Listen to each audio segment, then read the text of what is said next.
الحمد لله نحمده ونستعينه ونستغفره ونؤمن به ونتوكل عليه ونعوذ بالله من شرور أنفسنا ومن سيئات أعمالنا من يهد الله فلا مضل له ومن يضلله فلا هادي له ونشهد أن لا إله إلا الله وحده لا شريك له ونشهد أن سيدنا وسندنا وحبيبنا ومحبوبنا ومرشدنا وأولانا ومولانا محمدا عبده ورسوله أما بعد فأعوذ بالله من الشيطان الرجيم بسم الله الرحمن الرحيم من عمل صالحا من ذكر أو أنثى وهو مؤمن فلنحيينه حياة طيبة ولنجزينهم أجرهم بأحسن ما كانوا يعملون وقال رسول الله صلى الله عليه وسلم طلب العلم فريضة على كل مسلم أو كما قال النبي عليه الصلاة والسلام وقال تعالى في شان حبيبه ومحبوبه إن الله وملائكته يصلون على النبي يا أيها الذين آمنوا صلوا عليه وسلموا تسليما সকলে জবান খুলে দরুদ শরীফ পাঠ করেন اللهم صل على محمد وعلى آل محمد كما صليت على إبراهيم وعلى آل إبراهيم إنك حميد مجيد اللهم بارك على محمد وعلى آل محمد كما باركت على إبراهيم وعلى آل إبراهيم إنك حميد مجيد بلغ العلا بكماله كشف الدجى بجماله حسنت جميع خصاله صلوا عليه وآله الحمد لله শালফা তালিম উদ্দিন মহিলা মাদ্রাসার উদ্যোগে আয়োজিত তৃতীয় বার্ষিক ইসলামী জলসার সদরে আঞ্জুমান জনাব সদর মহতারাম সভাপতি জনাব আলহাজ ইঞ্জিনিয়ার মোহাম্মদ আনসার আলী সাহেব অত্র গ্রামের কৃতি সন্তান সহ সভাপতি জনাব আলহাজ মোহাম্মদ শহীদুজ্জামান সাহেব প্রধান অতিথি হিসেবে যিনি আজকে মঞ্চ আলোকিত করবেন অত্র গ্রামের আরও একজন কৃতি সন্তান জনাব মোহাম্মদ ইউসুফ আলী সাহেব সহ সভাপতি হিসেবে যিনি উপস্থিত থাকবেন জনাব হজরত মাওলানা মোহাম্মদ হায়দার আলী সাহেব আল্লাহ পাক রব্বুল আলামিন সকল আমন্ত্রিত মেহমানের হায়াত মত বরকত দান করেন সকলেই বলেন আল্লাহুম্মা আমিন বিশেষ করে আজকের মাহফিলের প্রধান আলোচক প্রধান মেহমান হিসেবে যিনি এই মঞ্চকে অলংকৃত করবেন উত্তরবঙ্গের অন্যতম ইসলামী বিদ্যাপীঠ ইসলামী আরবি বিশ্ববিদ্যালয়ের সুনামধন্য শাইখুল হাদিস আমার উস্তাদ মোহতারাম জনাব হযরত মাওলানা কাজী ফজলুল করিম সাহেব বারাকাল্লাহু ফি হায়াতিহি বলেন আমিন দ্বিতীয় মেহমান হিসেবে উপস্থিত থাকবেন হযরত মাওলানা মুফতি আব্দুর রহমান মোল্লা সাহেব এছাড়া মাগরিব পর থেকে এখন পর্যন্ত অত্র গ্রামের অনেক ওলামায়ে কেরাম সুনামধন্য ওলামায়ে কেরাম কোরআন ও হাদিসের আলোকে জ্ঞান গর্বমূলক আলোচনা করেছেন আল্লাহ তাআলা সকলের জবানকে ইসলামের জন্য কবুল করেন বলেন আমিন ভাই মাহফিলে আসতে পেরে বসতে পেরে আপনারা সকলে খুশি তো মাহফিলের প্রারম্ভেই শুরুতেই আপনারা মনে হয় ঝিমিয়ে পড়েছেন আমার মনে হচ্ছে এরকম একটু জবান খুলতে হবে পারবেন ইনশাআল্লাহ যে মহান রব্বুল আলামিন আমাকে আপনাকে এই মহতি মাহফিলের জন্য কবুল করেছেন মঞ্জুর করেছেন সে মহান মালিকের শুকরিয়া জ্ঞাপন করে একবার কালেমাতুশ শুকুর আদায় করছি উচ্চ কণ্ঠে উচ্চ আওয়াজে সকলেই বলেন আলহামদুলিল্লাহ আরো জোরে বলেন আলহামদুলিল্লাহ লক্ষ কোটি দরুদ ও সালাম বর্ষিত হোক সর্বযুগের সর্বকালের সর্বশ্রেষ্ঠ মহামানবের প্রতি। আবারও সকলেই বলছি সাল্লাল্লাহু আলাইহি ওয়াসাল্লাম। পিছনের যে ভাইরা আছে এখন মুখ খুলে নেই, আপনারা কি রাগ করছেন? ভাই জবান দিয়েছেন কে? এই আসমান সৃষ্টি করেছেন কে? জমিন সৃষ্টি করেছেন কে? আমাকে আপনাকে সৃষ্টি করেছেন কে? সুস্থতা দান করেছেন কে? অসংখ্য অগণিত নিয়ামত দান করেছেন কে? সেই মালিকের দরবারে সেই মালিকের সন্তুষ্টি অর্জন করার জন্য আল্লাহর দেওয়া জীবন, আল্লাহর দেওয়া জবান দিয়ে আল্লাহর জমিনে বসে আল্লাহর নামের বরত্বের কালেমা উচ্চ আওয়াজে বলবো। কারো কোনো ভয় আছে? ভয় নাই? কার কার হাত উঠায় দেখান। লিল্লাহে তাকবীর, লিল্লাহে তাকবীর। আল কোরআনের আলো, কোরআন সুন্নাহর আলো, লিল্লাহে তাকবীর। আলহামদুলিল্লাহ, খুশি হইলাম। আমি তো এসে মনে করেছিলাম আপনারা ঘুমিয়ে পড়ছেন, জিমায় পড়ছেন। মুসলমান হতে হবে খলিফাতুল মুসলিমিন হযরত ওমর ফারুক রাদিয়াল্লাহু তাআলা আনহুর মতো। মুসলমানের ইতিহাস ঐতিহ্য হলো খালেদ বিন ওয়ালিদের ইতিহাস। মুসলমানের ইতিহাস হলো হযরত আলী মুর্তজা রাদিয়াল্লাহু তাআলা আনহু, যারা একাই লক্ষ লক্ষ হাজার হাজার লক্ষ লক্ষ কাফের বেঈমান মুশরিকের বিরুদ্ধে লড়াই করার জন্য সম্মুখ পানে এগিয়ে গিয়েছে। পিছন দিকে তাকাতে তাদের সুযোগ ছিল না। কথা বলেন ঠিক কিনা? আজকে মুসলমান দুনিয়াতে মুসলমান অভাব নাই, কিন্তু সাহাবাওয়ালা ইমানওয়ালা মুসলমানের অভাব আছে। সাহাবায়ে আমরা যে ইমান ছিল, যে ইমানের তেজ ছিল, তাদের ইমানের যে পাওয়ার ছিল, সেই পাওয়ারের ইমানওয়ালা মুসলমান আজকে আমাদের সমাজে পাওয়া যায় না। যার কারণে ফিলিস্তিনে আমার মুসলমান ভাই মার খায়, যার কারণে আফগানিস্তান আমার মুসলমান ভাই মার খায়, যার কারণে আরাকান আমার মুসলমান ভাই মার খায়, যার কারণে কাশ্মীরে আমার মুসলমান ভাই মার খায়। অথচ রাসূল বলেছেন ইন্নামাল মুমিনুনা ইখওয়া। মুসলমান বাংলাদেশের হোক, পাকিস্তানের হোক, ইন্ডিয়ার হোক, বিশ্বের যে কোনো প্রান্তের হোক না কেন, আমরা কালেমার ভাই। এক মুসলমান আক্রান্ত হলে বিশ্বের অন্য সকল প্রান্তের মুসলমানদের উচিত হলো তার দূরে এগিয়ে যাওয়া, প্রতিবাদ করা, প্রতিরোধ করে তোলা, মুসলমানের পাশে দাঁড়ানো। কাফের বেঈমান মুশরিকদের ওই সমস্ত অস্ত্র শস্ত্রের ভয় আমাদের নাই। কথা বলে ঠিক কিনা? পারবেন তো ইনশাআল্লাহ? জানা দিতে পারবেন তো ইনশাআল্লাহ? তাকবীর দিতে হবে এইভাবে যেন রাস্তাঘাটে, দোকানপাটে, বাড়িতে যারা বসে আছে, এখনও যারা ভাবতেছে আলোচনা হয়তো শুরু হয় নাই, তাদেরকে জানান দেওয়া যে সংখ্যায় কম হতে পারে, কিন্তু আমরা ইমানের দিক দিয়ে দুর্বল নয়। পারবেন তো ইনশাআল্লাহ? যতক্ষণ আমি আপনাদেরকে কথা বলতে বলি, মেহেরবানি করে কেউ জবান বন্ধ রাখবেন না, জবান খুলবেন ইনশাআল্লাহ। পারবেন তো ইনশাআল্লাহ? ইনশাআল্লাহ। মুসলমান যেদিন ইমানি চেতনায় উজ্জীবিত হবে, মুসলমান যখন তার ইতিহাস ঐতিহ্য পড়বে, সাহাবায়ে কেরাম কিভাবে ইমান ধারণ করেছেন, সাহাবায়ে কেরাম ইসলামের জন্য নিজের জীবন দিয়ে তার স্ত্রীকে বিধবা করেছেন, মা বাবাকে সন্তান হারা করেছেন, নিজের সন্তানকে ইয়াতীম করেছেন, কিন্তু এক মুহূর্তের জন্য ইসলামের পতাকাকে মাটিতে পড়তে দেয় নাই, ইসলামকে অসম্মানিত হতে দেয় নাই। একজন নারীকে অসম্মান করার কারণে মুসলমান ঘরে বসে থাকে নাই।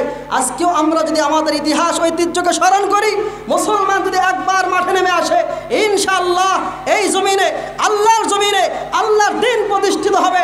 কোরআন শরীফ শুধু মানুষ মৃত্যুবরণ করলে খতম করে সব রিসানি নয়। এই কোরআন শরীফ আল্লাহ পাক রব্বুল আলামিন দিয়েছেন গোটা মানব জাতির সংবিধান হিসাবে। এই কোরআনকে সংসদে পাশ করে সংসদের সংবিধান ইনশাআল্লাহ এই কোরআন প্রতিষ্ঠিত করতে হবে। কথা বলেন ঠিক কিনা? সম্মানিত হাজিরিন, আজকে মাহফিল হলো সালফা তালিমউদ্দিন মহিলা মাদ্রাসার উদ্যোগে। একসময় আমরা পড়ালেখা বলতে শুধু পুরুষদের লেখাপড়া জানতাম, প্রাইমারি বিদ্যালয়, হাই স্কুল, কলেজ, এরপরে মাদ্রাসা, শুধু ছেলেদেরকে পড়ানোর ব্যবস্থা ছিল। এই মাত্র 5 থেকে 10 বছর আগে থেকে মহিলা মাদ্রাসার প্রচলন শুরু হয়েছে। কথা বলেন ঠিক কিনা?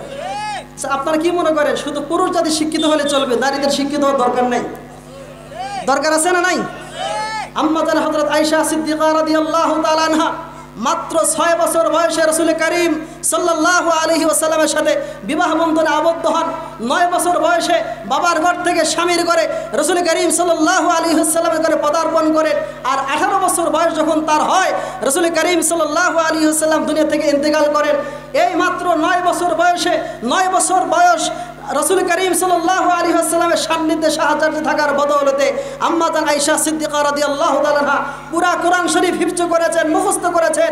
2200 হাদিস, 2200 হাদিস বর্ণনা করে সর্বাধিক হাদিস যারা বর্ণনা করেছেন সেই সাহাবীদের কাতারে আম্মা জান আয়েশা সিদ্দিকা রাদিয়াল্লাহু তাআলা আনহা তাদের নিজের নাম তিনি উল্লেখ করেছেন। চিল্লা বলেন সুবহানাল্লাহ। ওনার কি শান ছিল জানেন?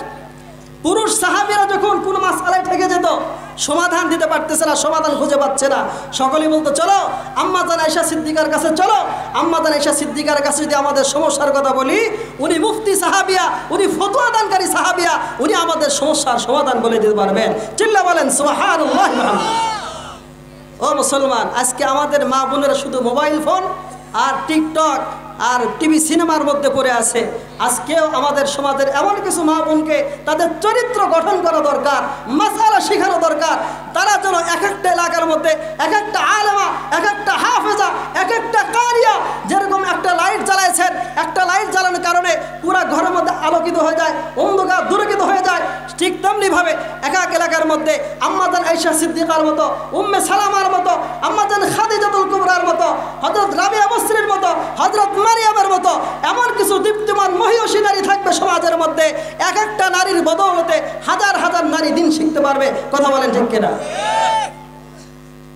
আমাদের দৃষ্টিতে নারী পুরুষের শুধু ব্যবধান খুঁজি আমরা, কিন্তু এই কোরআনের মধ্যে থেকে যে আয়াতে কারিমা আমি তেলাওয়াত করেছি, আল্লাহ পাক রব্বুল আলামিন ঘোষণা করেন, ও দুনিয়ার মানুষ শোনো, তোমরা পুরুষ তোমরা সুবহানাল্লাহ বলে যেই সব, একজন নারীও সুবহানাল্লাহ বলে একই সব। সুবহানাল্লাহ বলেন।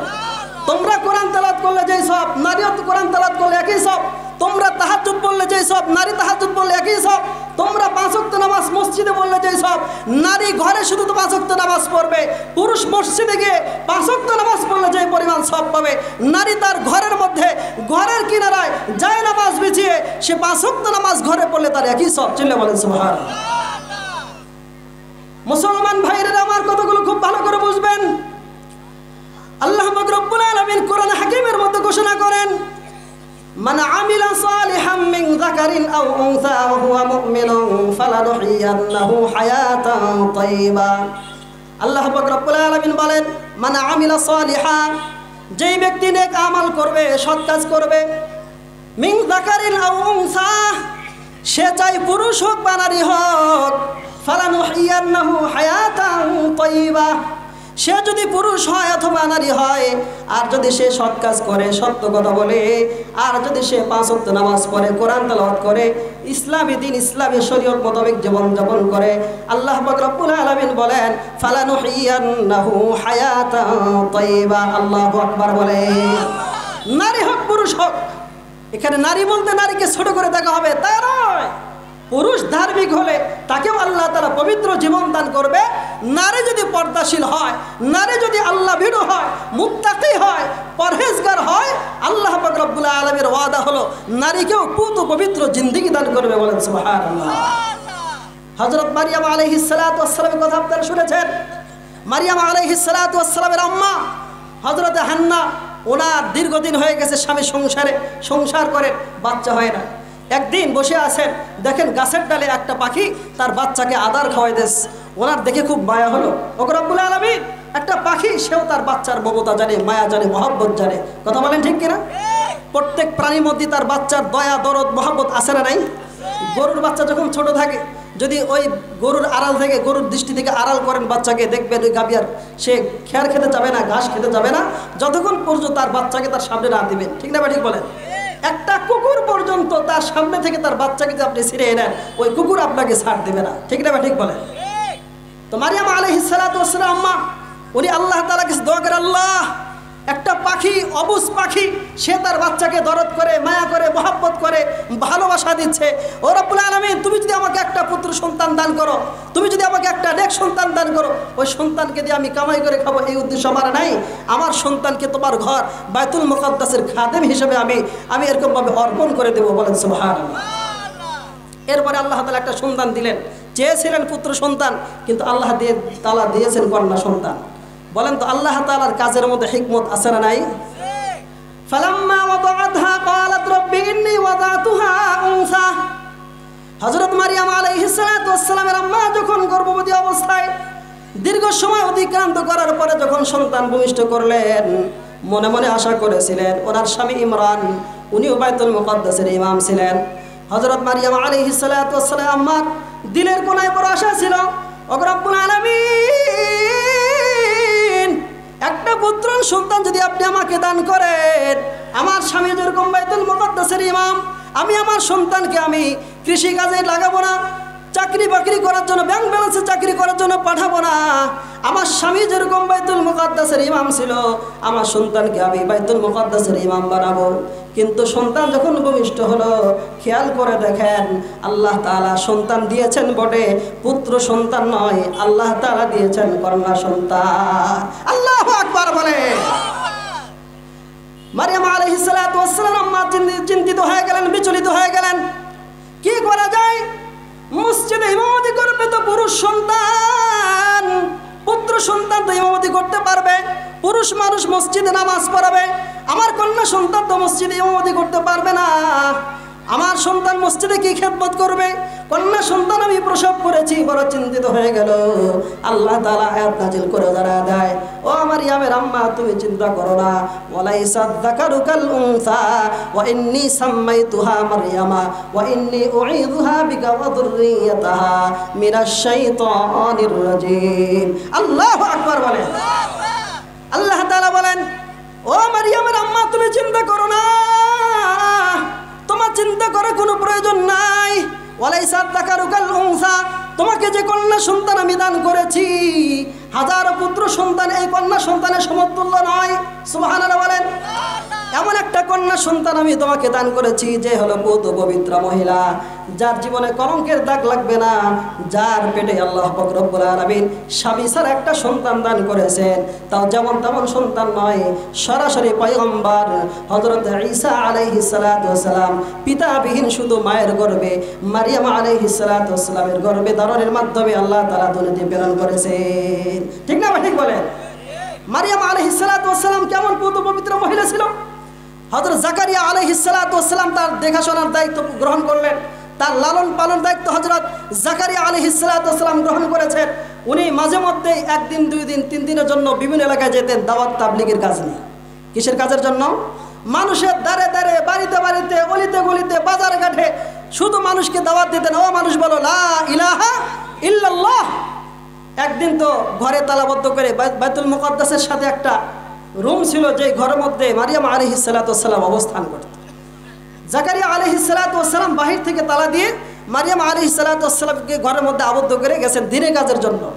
ওনার দীর্ঘ সময় পার হয়ে গেছে, স্মরণ নাই যে আমার ভাগ্নিকে মারিয়ামকে ঘরের মধ্যে তালাবদ্ধ করে আসলাম, তাকে তো আমি পর্যাপ্ত খাবার দিয়ে আসি নাই, তাহলে তার কি অবস্থা হবে?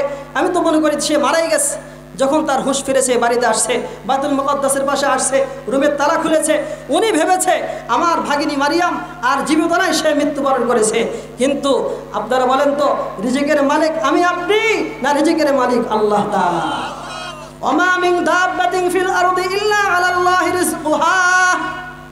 এই দুনিয়ার মধ্যে জমিনের উপর, জমিনের নিচে, আসমানের উপর, আসমানের নিচে যত চতুষ্পদ জন্তু রয়েছে, যত প্রাণী রয়েছে, যাদের রিজিকের প্রয়োজন, আল্লাহ পাক রব্বুল আলামিন জমিনের উপরে, জমিনের নিচে যত মাখলুকাত আছে, কয়টা মাখলুকাতের নাম আমি আপনি বলতে পারবো? জঙ্গলের মধ্যে হাজারো প্রাণী রয়েছে, সমুদ্রে পানির নিচে হাজারো প্রাণী রয়েছে, যে প্রাণী সম্পর্কে আমার আপনার কোনো নলেজ নাই, আমার আপনার কোনো ধারণা নাই।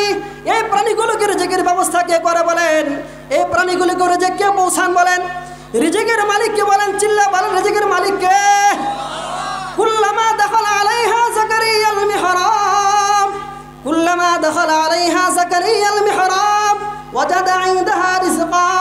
জাকারিয়া আলাইহিস সালাতু ওয়াস সালাম যখন দিনের দাওয়াতের কাজ শেষ করে যখন বাইতুল মুকাদ্দাসের পাশে সেই কুঠির মধ্যে যখন প্রবেশ করতেন, যখন এসে দেখতেন মারিয়াম আলাইহিস সালাতু ওয়াস সালামের সামনে প্লেটের মধ্যে বিনা মৌসুম বেমৌসুম শত রকমের ফলমূল, তরতাজা ফলমূল, টসটসে তাজা ফলমূলগুলো তার প্লেটের মধ্যে ছড়ানো। চিল্লা বলেন সুবহানাল্লাহ। এবারে যখন তালা খুলেছে, জাকারিয়া আলাইহিস সালাতু ওয়াস সালাম ধারণা তো আমার ভাগ্নি হয়তো মারাই গেছে। তো যখন তালা খুলে ঘরে প্রবেশ করেছে, দেখে কুল্লামা দাখালা আলাইহা যাকারিয়াল মিহরাব ওয়াজাদা ইনদাহা রিজকা, তার সামনে যে মৌসুমে আঙ্গুর পাওয়া যায় না, বেদানা পাওয়া যায় না, তরমুজ পাওয়া যায় না, আম পাওয়া যায় না, এক কথায় বিনা মৌসুম বেমৌসুমি ফল, যে ফলগুলো ওই সময় ওই এলাকার মধ্যে কোথাও পাওয়া যায় না, এরকম হাজারো ফল মারিয়াম আলাইহিস সালাতু ওয়াস সালামের সামনে উপস্থিত। চিল্লা বলেন সুবহানাল্লাহ। কার কথা বলতেছি বলেন তো? একটা পুরুষের কথা, এটা একটা নারীর কথা। একটা নারীর কথা বলছি। হযরত জুন্নুন মিসরি রাহমাতুল্লাহি আলাইহি, ওনার একটা কন্যা সন্তান ছিল, ওনার স্ত্রী মারা গেছে, কন্যা সন্তানকে সাথে নিয়ে গেছে নদীর কিনারায় মাছ ধরার জন্য। কি ধরার জন্য বলেন? মাছ ধরার জন্য। সকাল থেকে সন্ধ্যা পর্যন্ত জাল খাওয়ায় মাছ পায় না। আসরের পরে মাগরিবের পূর্ব মুহূর্তে একটা মাছ পাওয়া গেছে। জুন্নুন মিসরি রহমতুল্লাহি আলাইহি ওনার কন্যা সন্তানকে দায়িত্ব দিল, বালতির মধ্যে মাছটা রেখে দিলাম, ও মা তুমি মাছটা দেখো, মাছটা যেন লাফ দিয়ে আবার নদীর মধ্যে না যায়। মাছ যদি আবার নদীর মধ্যে চলে যায়, রাত্রিবেলা আমাদেরকে না খেয়ে থাকতে হবে। ওনার মেয়ে বলছে ঠিক আছে বাবা, আপনি দায়িত্ব দিয়েছেন, আমি চেষ্টা করব মাছটাকে সংরক্ষণ করার জন্য। কিছুক্ষণ পরে ওনার মেয়ে দেখে যে ওনার বাবা ফজরের নামাজে পড়ে, ফজর নামাজ আদায় করে তাসবিহ পড়ার সময় ঠোঁট নাড়ায়, উনি দেখে বালতির মধ্যে মাছটা ঠোঁট নাড়াইতেছে। আল্লাহু আকবার বলে। ছোট বাচ্চার দ্বারা না হলো আমরা যেরকম নামাজে পড়ি সুবহানাল্লাহ বলি, আলহামদুলিল্লাহ বলি, আল্লাহু আকবার বলি, এই মাছটাও আল্লাহ তাআলা জিকির করতেছে বিধায় এই মাছকে কাটা যায় না, আগুনে জাল দেওয়া যায় না। আমার বাবা আমাকে নিষেধ করলে কি হবে? আমি এই মাছটা এক্ষুনি পানির মধ্যে ছেড়ে দিব। আল্লাহু আকবার বলে। হযরত জুন্নুন মিসরি রাহমাতুল্লাহি আলাইহি যখন তার কন্যা সন্তানকে জিজ্ঞেস করলেন, মা তোমাকে দায়িত্ব দিয়েছিলাম বালতির মধ্যে মাছ সংরক্ষণ করে রাখার জন্য, ধরে রাখার জন্য, তুমি কোন মন মানসিকতায় ছিলা বলো? তুমি উদাসীন ছিলা, গাফেল ছিলা, অমনোযোগী ছিলা? তোমার মনের অজান্তে মাছটা বালতির মধ্যে লাফ দিয়ে পানির মধ্যে আবার চলে গেছে, তুমি কি দেখো নাই? কন্যা সন্তান ডাকতে পারে, বাবা মাছ একাকি পানির মধ্যে চলে যায় নাই, আমি স্বেচ্ছায় সজ্ঞানে মাছকে বালতির মধ্যে থেকে ধরে আবার আমি নদীর মধ্যে ছেড়ে দিয়েছি। আল্লাহু আকবার বলে। বাবা কি বলে? তুমি কি পাগল? তুমি কি বেয়াকুব নির্বোধ নাকি? যে মাছ দিয়ে আমরা রাত্রিকালীন সময় আহার করব, যে মাছের মাধ্যমে আমরা ক্ষুধা নিবারণ করব, সে মাছকে এত কষ্ট করে আমরা পাকড়াও করেছি, ধরেছি, আর সে মাছটা তুই পানির মধ্যে ছেড়ে দিলা, কেন ছেড়ে দিলা? জুন্নুন মিসরি রাহমাতুল্লাহি আলাইহির কন্যা সন্তান ডাকতে বলে, বাবা সকালবেলায় ফজরের নামাজের পর, ফজরের নামাজ আদায় করার পরে তাই যায় নামাজের মধ্যে বসিয়ে যখন আপনি তাসবিহ পড়েন সুবহানাল্লাহ, আলহামদুলিল্লাহ, লা ইলাহা ইল্লাল্লাহ, আল্লাহু আকবার, আমি দেখেছি আপনি যখন তাসবিহগুলো পড়েন আপনার ঠোঁটগুলো নড়ে। ও বাবা, আমি বালতির মধ্যে তাকায় দেখলাম ওই মাছটা তার ঠোঁট নাড়াইতেছে। বাবা আমি খেয়াল করেছি যেই মাছ সুবহানাল্লাহ বলতে পারে, আলহামদুলিল্লাহ বলতে পারে, যেই মাছ আল্লাহ তাআলার জিকির করে, আল্লাহ তাআলার তাসবিহ পড়ে, এই মাছকে আমরা কাটতে পারবো না, আগুনের মধ্যে কড়াইয়ের মধ্যে জাল দিতে পারবো না। বাবা এই মাছটাকে আমি দয়া করে পানির মধ্যে ছেড়ে দিয়েছি। চিল্লা বলেন সুবহানাল্লাহ। আপনারা কি মনে করেছেন সুবহানাল্লাহ আলহামদুলিল্লাহ শুধু আমরাই বলি? না, সাব্বাহা লিল্লাহি মা ফিস সামাওয়াতি ওয়া মা ফিল আরদ ওয়া হুয়াল আজিজুল হাকীম। ইউসাব্বিহু লিল্লাহি মা ফিস সামাওয়াতি ওয়া মা ফিল আরদিল মালিকিল কুদ্দুসিল আজিজিল হাকীম। আল্লাহ তাআলা বলেন, ওয়া ইম মিন শাইইন ইল্লা ইউসাব্বিহু বিহামদিহি ওয়ালাকিন লা তাফকাহুনা তাসবিহাহুম। এই জমিনে যত প্রাণী আছে, শুধু মানুষ নয়, শুধু জিন জাতি নয়, প্রত্যেকটা প্রাণীর নিজস্ব ভাষা আছে। ওই প্রাণীগুলো তার নিজস্ব ভাষায় আল্লাহকে আল্লাহ বলে ডাকে। চিল্লা বলেন সুবহানাল্লাহ। প্রত্যেক প্রাণী ডাকে। সুলাইমান আলাইহিস সালাতু ওয়াস সালাম যাচ্ছে, মহাসমাবেশের ডাক দিয়েছে। আমাদের সমাবেশ তো হয় শুধু মানুষের সমাবেশ, সুলাইমান আলাইহিস সালাতু ওয়াস সালামের সমাবেশ হলো শুধু মানুষ জাতির সমাবেশ নয়, জিন জাতির সমাবেশ, পশু পাখির সমাবেশ। একটা খোলা মাঠের মধ্যে ডেকেছেন হাজিরা দেওয়ার জন্য। সুলাইমান আলাইহিস সালাতু ওয়াস সালাম যাচ্ছেন সামনে সামনে, ডানে হাজার হাজার সৈন্যবাহিনী, বামে হাজার হাজার সৈন্যবাহিনী, পিছনে হাজার হাজার সৈন্যবাহিনী। এমত অবস্থায় সুলাইমান আলাইহিস সালাম মুস্কি হাসি দিলেন। বলেন সুবহানাল্লাহ। কি জন্য হাসলেন? হাসছেন হলো আমরা যখন রাস্তায় চলি দেখি পিপিলিকার দল সারিবদ্ধ হয়ে রাস্তার পাশ দিয়ে যায়, যায় কি যায় না? এক পিপিলিকা, হাজার হাজার পিপিলিকার একটা সর্দারিনী থাকে, একটা রানী পিঁপড়া থাকে। এই রানী পিঁপড়া তার অধীনস্থ শত শত হাজার হাজার পিপিলিকাকে বলতেছে, তোমরা রাস্তা ছেড়ে দাও, গর্তের মধ্যে লুকায়া পড়ো। যদি রাস্তা ছেড়ে না দাও, সুলাইমান আলাইহিস সালাতু ওয়াস সালামের ডানে বামে পিছনে লক্ষ লক্ষ সৈন্যবাহিনী তারা এই রাস্তা দিয়ে আসতেছে। তোমরা যদি রাস্তা ছেড়ে না দাও, ক্ষুদ্র প্রাণী ওনার ঘোড়ার পায়ের আঘাতে ক্ষত বিক্ষত হয়ে যাইবা, মাটির সাথে মিশে যাইবা, অস্তিত্ব ধরে রাখতে পারবে না। অতএব রাস্তা ছেড়ে দাও, গর্তের মধ্যে আত্মগোপন করো। আপনারা বলেন পিপিলিকা যদি কথা বলে, আমি আপনি যদি আওয়াজ শুনতাম হাসবো কি হাসবো না? তো সুলাইমান আলাইহিস সালাম মিষ্টি হাসছে, মুস্কি হাসি দিয়েছে। আল্লাহ পাক রব্বুল আলামিন বলেন, قالت نملة يا أيها النمل ادخلوا في مساكنكم لا يحطمنكم سليمان وجنوده وهم لا يشعرون। الله أكبر বলেন। فتبسم ضاحكا من قولها قال ربي أوزعني أن أشكر نعمتك التي أنعمت علي। সুলাইমান আলাইহিস সালাতু ওয়াস সালাম হাসি দেওয়ার পরে মুস্কি হাসি যখন তিনি দিয়েছেন, ওনার সাথী সঙ্গীরা ডাকতে বলে, আল্লাহর পয়গম্বর সুলাইমান আলাইহিস সালাতু ওয়াস সালাম আপনাকে একটা কথা জিজ্ঞেস করতে চাই আল্লাহর পয়গম্বর। সুলাইমান আলাইহিস সালাতু ওয়াস সালাম অনুমতি প্রদান করলেন, বলে আপনি চলার পথে হঠাৎ মাঝখানে আপনি একটা মুস্কি হাসি দিয়েছিলেন, আমরা তো আপনার সাথে ছিলাম, এমন কোনো কথা আমরা বলি নাই, এমন কোনো কাজ আমরা করি নাই, যার কারণে আপনি মুস্কি হাসি দিলেন। পয়গম্বর বলেন, আপনি যে একবার হঠাৎ করে মুস্কি হাসি দিয়েছিলেন, কেন হাসি দিয়েছিলেন, কি কারণে আপনি হাসি দিয়েছিলেন পয়গম্বর, যদি আপনি আমাদেরকে বলতেন তাহলে আমরা আশ্বস্ত হইতাম। আল্লাহর পয়গম্বর সুলাইমান আলাইহিস সালাতু ওয়াস সালাম বলে, মানুষ তার জাতিকে, তার অধীনস্থদেরকে সতর্ক করে, মানুষ সচেতন, এজন্য আমি আশ্চর্য হয়ে গেলাম। একটা পিপিলিকার দলের রানী, একটা দায়িত্বশীল পিপিলিকা, সে তার অধীনস্থদেরকে সতর্ক করার জন্য সে আহ্বান করলো। একটা পিপিলিকাও যে তার অধীনস্থদের সম্পর্কে সে এতটা দায়িত্বশীল, আগে আমার জানা ছিল না। চিল্লা বলেন সুবহানাল্লাহ। একটা পিপিলিকা পর্যন্ত বিপদের আশঙ্কা থেকে তার অধীনস্থদেরকে বলতেছে রাস্তা ছেড়ে দাও। এই কথার দ্বারা কি প্রতীয়মান হলো বলেন? পিপিলিকা যদি কথা বলতে পারে, এত ক্ষুদ্র ছোট্ট প্রাণী, তার পা কতটুকু বোঝা যায় না, তার চোখ কোথায়, বোঝার কোনো উপায় নেই। বিজ্ঞানিকরা রিসার্চ করে, গবেষণা করে তথ্য দিয়েছে, পিপিলিকার জাত সারা পৃথিবীতে, তো তথ্য অনুসন্ধান করে তারা বলেছে একটা দুইটা নয়, কমপক্ষে 22,000 পিপিলিকার জাত রয়েছে সারা পৃথিবীতে, ছড়ায় ছিড়ে আছে। চিল্লা বলেন সুবহানাল্লাহ। আমাদের সমাজে কিন্তু একটা কথা প্রচলিত আছে, আল্লাহ তাআলা 18,000 মাখলুকাত সৃষ্টি করছে। বলি কি বলি না ভাই? এটা শুধু বেশি বোঝানোর জন্য, আধিক্য বোঝানোর জন্য আল্লাহ তাআলা সৃষ্টি মাখলুকাত 18,000 মধ্যে সীমাবদ্ধ নয়, 18 লক্ষ হতে পারে, অসংখ্য, অগণিত। আল্লাহ তাআলা বলেন, ওয়া ইন তাউদ্দু নি'মাতাল্লাহি লা তুহসুহা। ও দুনিয়ার মানুষ, আমার দেওয়া নিয়ামত, আমার প্রদত্ত নিয়ামত যদি তোমরা সংখ্যায় নির্ধারণ করতে চাও, কুল্লাউ কানাল বাহরু মিদাদাল লিকালিমাতি রাব্বি লানাফিদাল বাহর। তোমরা যদি সারা দুনিয়ার সমস্ত নদী নালা, খাল বিল আর যমুনা, সমস্ত সমুদ্রের পানিকে যদি কলমের কালিতে রূপান্তরিত করো, আর সারা দুনিয়ার সমস্ত মাটিকে যদি খাতা হিসেবে ব্যবহার করো, আর সারা দুনিয়ায় যত গাছপালা তরুলতা আছে সবগুলোকে যদি কলম বানাও, কি করা লাগবে? 3টা গাছ। কয়টা গাছ বলেন?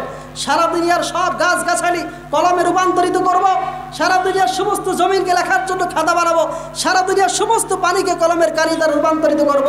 আল্লাহ তাআলা বলেন, তোমরা লেখা শুরু করবা, তোমাদের অস্তিত্ব শেষ হয়ে যাবে, তোমাদের পরবর্তী প্রজন্ম লেখা শুরু করবে, এইভাবে কিয়ামত পর্যন্ত লিখতে থাকবে, কিয়ামত সংগঠিত হবে। আল্লাহ তাআলা নিয়ামত গণনা করে কেউ শেষ করতে পারবে না। চিল্লা বলেন সুবহানাল্লাহ। সম্মানিত হাজিরিন, মহিলা মাদ্রাসার উদ্যোগে মাহফিল, আমি মেসেজ দিতে চাই এইটা, এই সমাজে যেরকম আশরাফ আলী থানভী রহমতুল্লাহ আলাইহির মতো যুগশ্রেষ্ঠ আলেমের প্রয়োজন রয়েছে, এই জমিনে যেরকম শামসুল হক ফরিদপুরি রহমতুল্লাহ আলাইহির মতো, শাইখুল হাদিস আল্লামা আজিজুল হক রহমতুল্লাহ আলাইহির মতো, হযরত নূর হোসেন কাসিমি রহমতুল্লাহ আলাইহির মতো যুগশ্রেষ্ঠ আলেমের দরকার রয়েছে। ঠিক তেমনিভাবে এই জমিনে ভারসাম্য ঠিক রাখার জন্য, মা বোনদের দিন ঠিক রাখার জন্য, মা বোনদের মধ্যে দিনের আলো ছড়িয়ে দেওয়ার জন্য এই জমিনে রাবিয়া বসরির মতো, আম্মাজান আয়েশা সিদ্দিকার মতো, খাদিজাতুল কুবরার মতো মহিয়সী রানী, মহিয়সী নারী, মহিয়সী রমণী এই সমাজে দরকার আছে না নাই? রাসূল করিম সাল্লাল্লাহু আলাইহি ওয়াসাল্লাম হীরা গুহা থেকে যখন বাড়িতে আসলেন, ওহী যখন নাজিল হলো, প্রথম সূরাতুল আলাকের 5টা আয়াত হযরত জিবরাইল আমিন আলাইহিস সালাতু ওয়াস সালাম নবীজির কাছে পড়ে শোনালেন। পড়ে শোনানোর পূর্বে রাসূল করিম সাল্লাল্লাহু আলাইহি ওয়াসাল্লামকে হযরত জিবরাইল আলাইহিস সালাতু ওয়াস সালাম প্রস্তাব করলেন, ইকরা, আপনি পড়ুন। রাসূল করিম সাল্লাল্লাহু আলাইহি ওয়াসাল্লাম বললেন, মা আনা বিকারিন, আমি পড়তে জানি না, আমি কোনোদিন কোনো শিক্ষকের কাছে প্রাইভেট পড়ি নাই, আলিফ বা তা সা পড়ি নাই, কোনো প্রাইমারি বিদ্যালয়ে যাই নাই, কোনো হাই স্কুলে বারান্দায় যাই নাই, কোনো স্কুল কলেজ ইউনিভার্সিটির বারান্দায় যাই নাই, অতএব আপনি আমাকে কি পড়তে বলতেছেন, আমি তো পড়া জানি না। জিবরাইল আলাইহিস সালাতু ওয়াস সালাম ওনাকে বুকের সাথে জড়ায় ধরলেন, চাপ দিলেন, ছেড়ে দিলেন, আবার বললেন ইকরা, 3 বার বলার পরে জিবরাইল আলাইহিস সালাতু ওয়াসসালাম বললেন পূর্ণ আয়াত, ইকরা বিসমি রাব্বিকাল্লাযী খালাক। আল্লাহু আকবার বলে। আচ্ছা বলেন তো শুরুতে বললেন না কেন পয়গম্বর? শুরুতে শুধু বলেছেন ইকরা, আপনি পড়েন।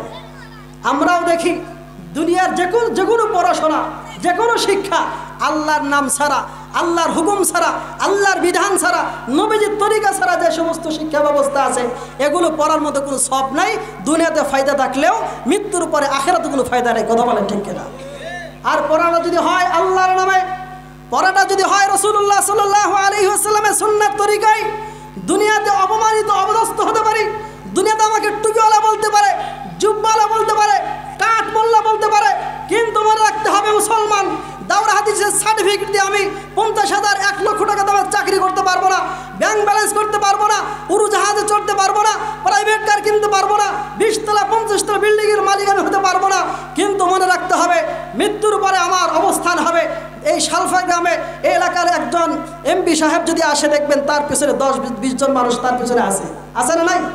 হাসরের মাঠে ওলামায়ে কেরাম যে রাস্তায় চলবেন, ওলামায়ে কেরামের সম্মানে তাদেরকে এমপি মন্ত্রী মিনিস্টারে যে মর্যাদা দুনিয়াতে, হাসরের মাঠে আল্লাহ পাক রব্বুল আলামিন আলেমকে সেই পরিমাণ মর্যাদা দিবে। বলেন সুবহানাল্লাহ বিহামদিহি। লিল্লাহি তাকবীর। এটা আওয়াজ করে না ভাই, লিল্লাহি তাকবীর। দ্বিতীয় বক্তার আগমন, হযরত মাওলানা আব্দুর রহমান মোল্লা সাহেবের আগমন। মাহফিল ইন্তেজামিয়া কমিটির পক্ষ থেকে, শালফাবাসীর পক্ষ থেকে লিল্লাহি তাকবীর, লিল্লাহি তাকবীর। মাহফিলে সাধারণত আমি এত চিল্লা কথা বলি না, এজন্য চিল্লা কথা বললাম আপনাদের ঘুমানি ভাবটা সারানোর জন্য। এখনো পর্যন্ত রাস্তাঘাটে দোকানপাটে যারা আছেন মেহেরবানি করে উদাত্ত আহ্বান জানাচ্ছি, আসেন। এই সুযোগ সবসময় আসে না।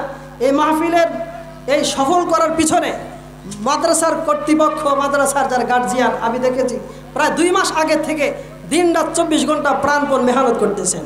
সাথে এই এলাকার সমস্ত মুরব্বিয়ারে কেরাম, একটা বছর পর একটা দিন মাহফিলের আয়োজন করা হয়। এই সুবর্ণ সুযোগ আমরা হাতছাড়া করবো? বলে হাতছাড়া করবো? রাস্তাঘাটে দোকানপাটে বাড়িতে যারা এখনো পর্যন্ত অপেক্ষা করতেছেন, আপনাদের কাছে করজোর অনুরোধ করছি, আসেন এই মাহফিলে বসেন, এই মাহফিলের অংশ হয়ে যান।